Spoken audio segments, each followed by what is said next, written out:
All right, Grand Rising, everybody.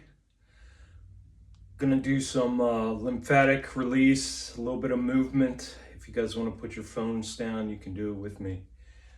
Um, No, I've already done my lymphatic massage today. I don't want to do it anymore. Fuck you. well, then don't do it anymore. It's up to you. I'm just here to poke that ego. That's all I'm here for. Get that ego all riled up. All right. So, lymphatic massage. Get those janitors working for us this early morning. Get those janitors flowing. Oh, yeah. Yep. A lot going on, guys. A lot going on.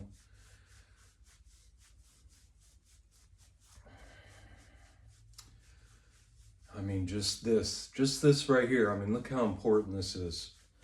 Just by doing this. And you never would have thought it. They never taught you this in school. Your parents never taught you this. Your grandparents never taught you this.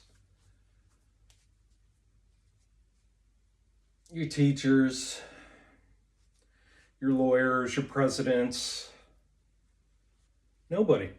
Your boss. But they all care about you. They all love you. But none of them ever taught you how to get toxins out of your body properly for free.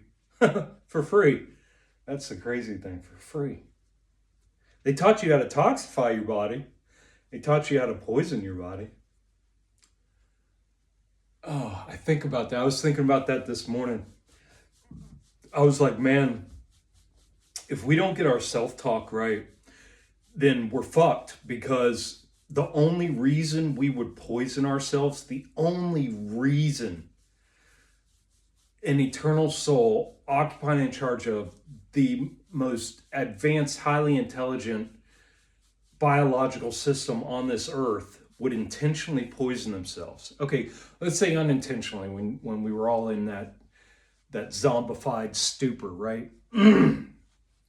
Just following everybody else and listening to the commercials that sold us poison and stopping at McDonald's 3 times a day. Even in that zombified state, right? To be so burdened with toxicity and poison and be so diseased, meaning not at ease, right? And to continue to put poisons in your mouth. And then once you know it, like having to break that habit and feeling like you have to be disciplined, and it's so hard to eat what's good for you and do good things for yourself. And I mean, you got to really think of the mind control that it takes to put you in that position. And so, guys, if you aren't, here's some lymphatic massage. All right, get your distilled water. Get a chug of that.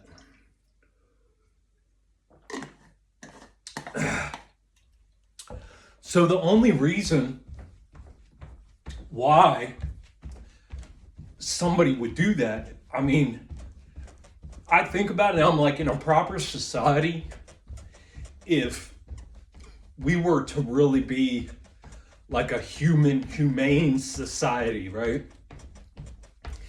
Anybody that would put poisons in their mouth, we would be like, oh, you need to go see a doctor. Oh, there's something seriously wrong with you. Why would you put that in your mouth? You know? Why would you say those things about yourself? Why do you feel that way? You know? But no, we're such a poison-sickened, toxic society that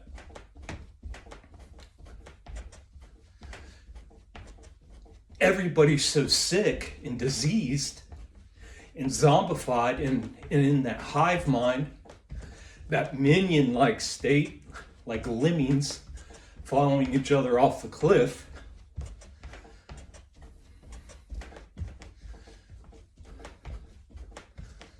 That anybody who tries to heal or tries to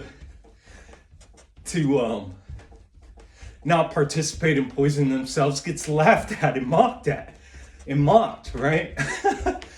I mean, it's crazy. And you got to think, I was thinking this morning, I was like, the only way that they could get us to do this to ourselves is through self-talk. And that's why I have affirmations at the top of this new state of being. Because if your self-talk is not right, that's the only thing that would cause you to poison yourself. Think about it. Why else? You must have no self-value.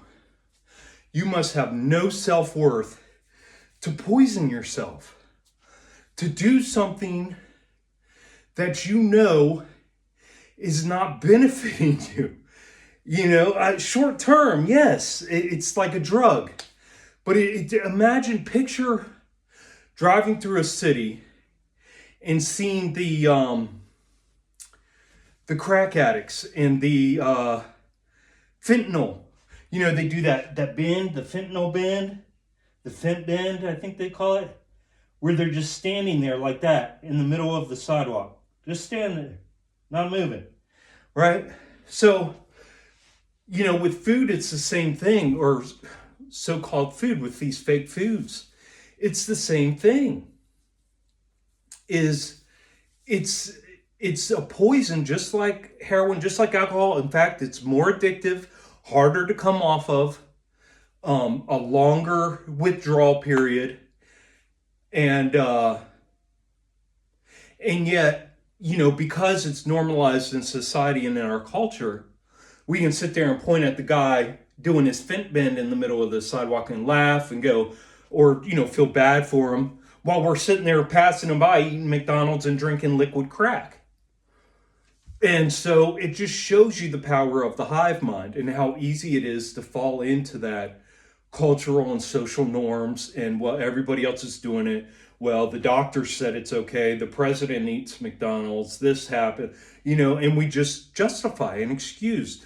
And so that's why taking personal responsibility, this new state of being, is all about taking personal responsibility. It doesn't matter what anybody else says, what anybody else does, what anybody else thinks. It's what you're into. It's all about getting back in touch with your intuition that we were, you know, driven away from. And so that's what this whole thing is getting back in touch with your intuition. So you're relying on nobody but yourself.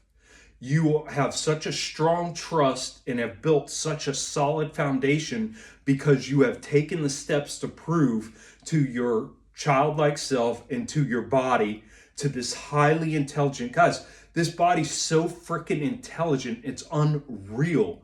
And the biggest thing we can do is gain a bunch of knowledge and think we're going to become, you know, fascia experts, and we're going to become nutritional experts, and we're going to become food experts, and we're going to become spinal cord experts, and we're going to become yoga experts. And guys, this is all, we're just diving in, doing enough research to break the old programmings down in order to be able to have a clean slate, that the intuition, that the childlike self, that the soul can now work with to build us back up into who we are supposed to be in order that we may fulfill our purpose here on this earth.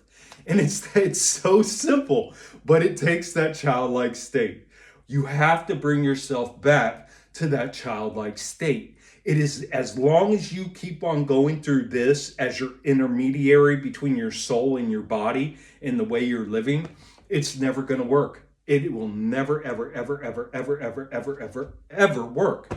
You have to control this thing. You have to tame it. You have to bring that ego back down to its proper place. You have to allow that soul to take the driver's seat. And what it is it's a trust fall. And the only way that's going to happen is you have to become that person, that human that you trust the most. And, you know, everybody will say, oh, that's egoic. Oh, no, you just think you're so enlightened. You just think you're so much smarter than everybody else. So are you. So are you.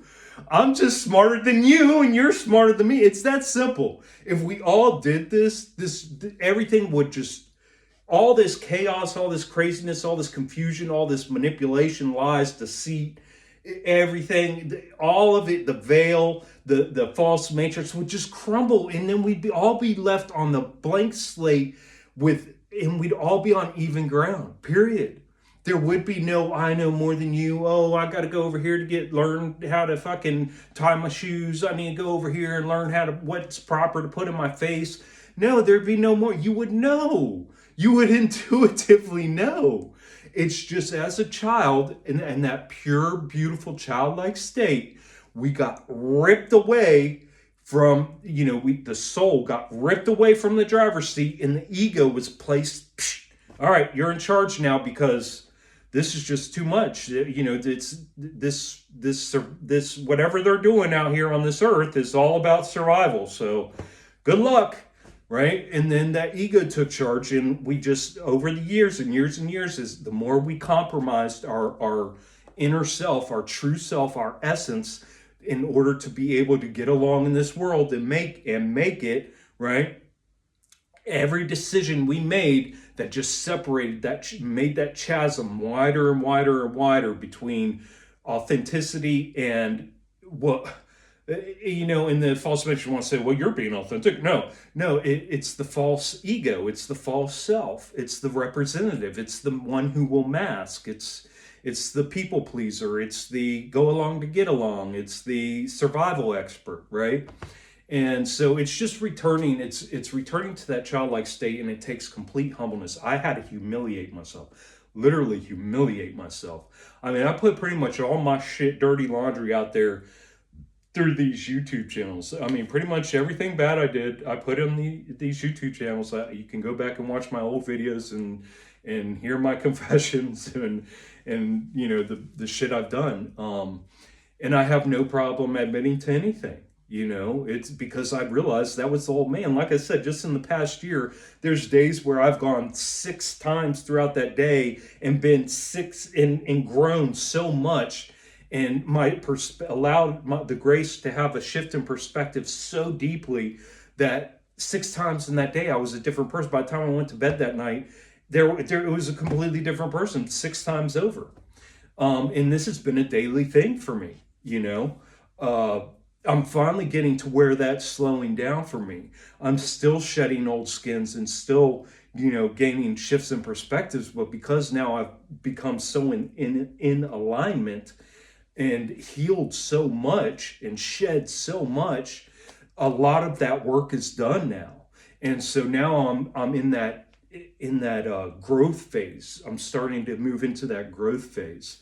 Even though there are still things that I'm healing and working on, I'm moving into that growth phase, and it's profound, man. It really is. It's amazing. But yeah, guys, just one more time again, you got to really think, the only reason you would poison yourself, the only reason you would sit on your couch stagnant and doom scroll when you have things that you got to work on within yourself and you're avoiding, the only reason you would come down on yourself or beat yourself up or come up with excuses and justifications at every turn to keep yourself enslaved to your job for working 40 hours a week, to keep yourself enslaved to your material possessions and your copes and your addictions, is because of your bad self-talk, the bad programming. And that's why I have affirmations at number 1. And like I said, you guys want a huge hack? While you're sleeping, put on Paul Santisi. I put in my post last night, I think. I went ahead and posted one of the videos that the videos that I've been listening to. It's an audio. But while I sleep, I just put it on my phone. I put it down to a whisper, set it a few feet away from me, and I go to sleep. And if you do that for 2 weeks, you're getting 8 hours of affirmations, powerful, powerful affirmations for 8 hours. And I just posted another post. I think I posted this one. I don't know if I did or not. I might not have. But within the last 5 minutes before you fall asleep and the first 5 minutes of waking up is when you're in that theta state. That theta state is the state that you are born into. Your brain is born into that theta state, and you're in that theta state until you're about 7 years old, right? And it's a hypnotic state. So that is when those affirmations are most powerful, is in that state.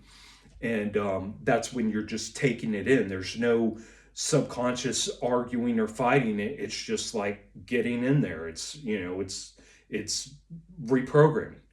And again, 0 to 7, that's why it's the most important. That's why if you have kids between the ages of 0 to 7, that is the age where they get programmed. And, the Jesuits always said, since the 1600s or whenever that quote is supposedly from, they said, give us a child till the age of 7, and I will tell you what kind of man he will grow up to be, man or woman, he will grow up to be. And it's that simple. Because they understood that till the age of 7, you're in a programmable state. And that is when you learn and you can be programmed into whatever they want to mold you into. And that's why it's so important for them to get you into school requirement, or they're throwing your parents in jail by the age of 5 years old. Because they know they have that next 2 years to program you. But see, and that's why TV is so powerful. Parents parking their toddler in their bouncy seats in front of a TV and putting on cartoons all day long for them. It's all programming. That's why, all these pedophiles and these satanic assholes run Hollywood and run, like Nickelodeon and all those kids shows, because they're putting subliminal shit in there, right? Very simple. But anyways, love you guys. Take care of yourselves. Nobody else will.